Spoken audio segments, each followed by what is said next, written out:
Ladies and gentlemen, do you know that there is a way in which you can beat your opponents in just 15 moves using the same gambit with both colors?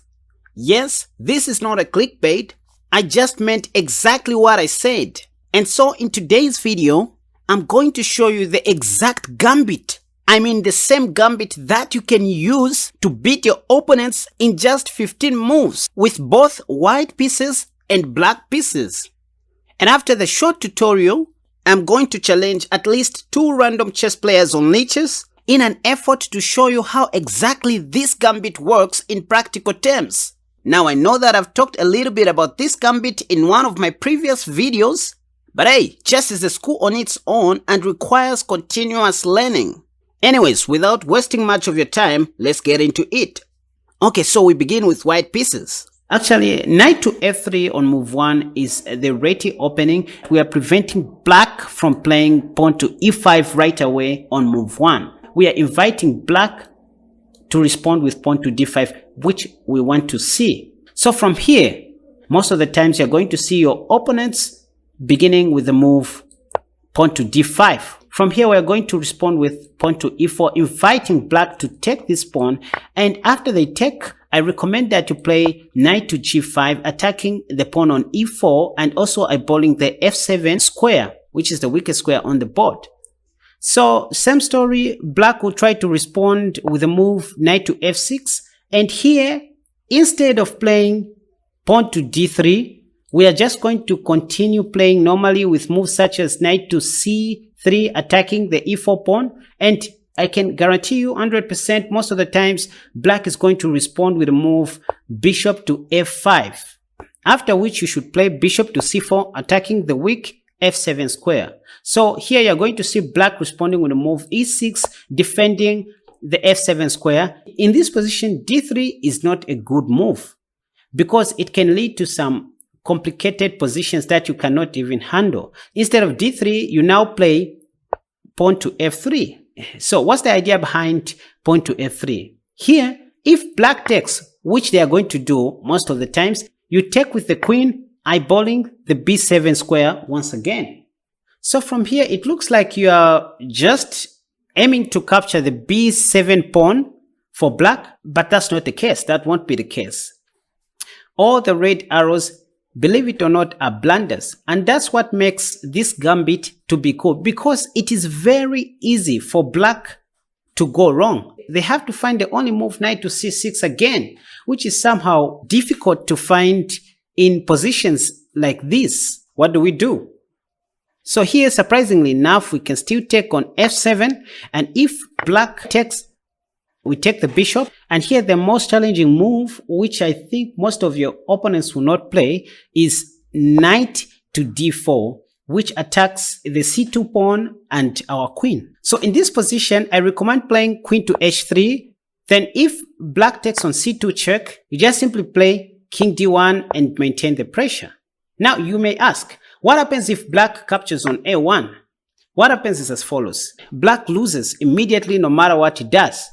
So you start with the move queen takes e6 check, king g6, queen f7, king h6, d3 check, g5, h4, knight to h5, h takes g5 check, queen takes back, rook takes h5, checkmate.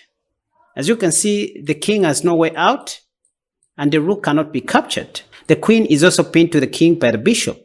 Now, let's look at how we can employ this same trap with black pieces. At the end of this line, you're going to discover that we are just doing the same things except with the colors reversed. And you guys, please don't forget to subscribe to my channel because that encourages me to keep on making more wonderful videos just like this one. And don't forget to hit the like button and leave your comments down below. So the trap that I'm about to show you works against the queen's gambit setup. For example, after d4 by white, here you should play knight to f6. c4 by white, then play e5. White is going to think as if you just want to play the normal Budapest defense. For example, if white takes on e5, they're expecting you to go knight g4 attacking the pawn on e5. And after knight to f3 defending the pawn on e5, white is expecting you to go bishop a b4 check, or he's expecting you to play bishop c5, eyeballing the f2 square, which is not exactly what we are intending to do. And so the best move that I like to play here is knight to c6, just attacking the pawn on e5 twice, just like in the Tennison Gambit. And so if white plays bishop f4, defending that pawn on e5, I recommend that you go bishop c5, eyeballing the f2 square. And so in most cases, you are going to see white playing pawn to e3, covering the f2 square. Just like in the Scandinavian defense, it is in this position where I recommend to play the move pawn to f6. The idea is that if white doesn't do anything about our pawn on f6, we are going to take back on e5 with our knight, which is on g4, and it is going to be a normal game from here. If queen d5, we are more than ready to go bishop b4 check, and we continue from there. Surprisingly enough, in the Lichess database, the most common move here is e takes f6, which we want to see on the board, because from here we are going to take on f6 with our queen, eyeballing the b2 pawn, just like in the Tennison Gambit, guys. So again, in the Lichess database, the most common response by white is knight c3, covering the b2 pawn, which is a terrible blunder because, yep, you guessed it right, knight takes on f2, forking the queen and the rook, again, just like in the Tennison Gambit. So the idea is that if king takes on f2, we take his bishop on f4, and if, let's say, knight d5, attacking our queen on f4, we should now play queen h6, maintaining the pressure on the e3 square. And if white thinks he can capture our pawn on c7, for example, knight to c7 check, we just attack his knight with our king, and if knight takes our rook on a8, it is game over, because we are now going to play queen takes on e3 check,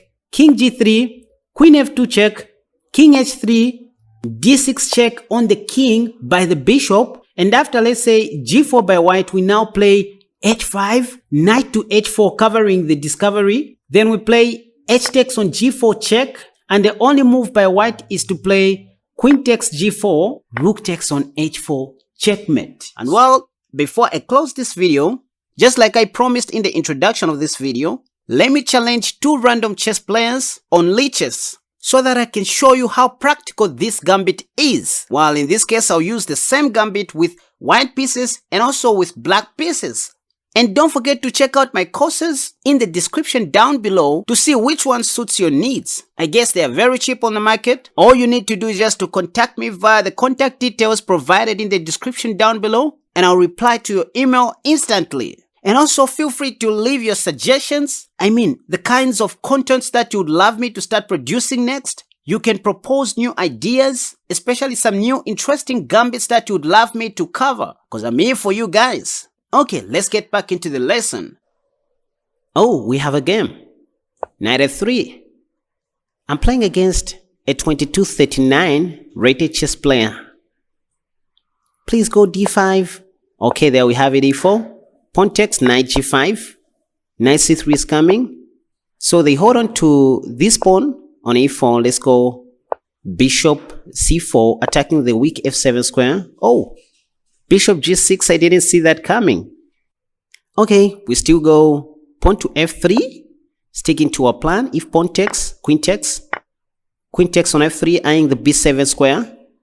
So black has to do some. Oh, c6. Oh, c6. Okay. The problem is that I cannot capture on f7. I cannot sack on f7. Let's go pawn to d3 maybe. I cannot sack on f7 because there is a bishop on g6. I want to castle long after developing my dark squared bishop. f4. Can I go bishop f4? No. Maybe bishop e3. Bishop e3, castle long. That's what I'm planning next. Oh, my queen is under attack. Black's knight is also attacking my bishop on c4. Let's go queen f4. Queen f4 defends my bishop, which is on c4, so that if black's knight takes my bishop, I will take with my queen. And I'm also attacking that knight, black's knight on e5. What is he going to do? My gambit was, okay, knight takes, queen takes. My gambit was declined But that did not stop me from continuing. So probably this would be a very good example of how you guys should be playing when your gambit has been declined. So you can see that all that I care about in this position is activity. So I'm just pawn storming right now. Oh, now my knight is under attack somehow. So I can't move my pawn to the h5 square. Maybe I need to take black's knight on d5. I take black because the knight is attacking my bishop, so I have to take it. If pawn takes, I'll take. If pawn takes, I'll go queen f4. Planning to go to the f2 square. My queen is under attack by the bishop, so I go queen f2. Queen f2. Now plan is to go h5, attacking black's bishop on g6. Okay, so you guys can see how I'm playing this gambit. Okay, let's go h5. Offense is the best defense. Let's take the bishop on h7. And then I push pawn to g5. So that's the thing, you guys.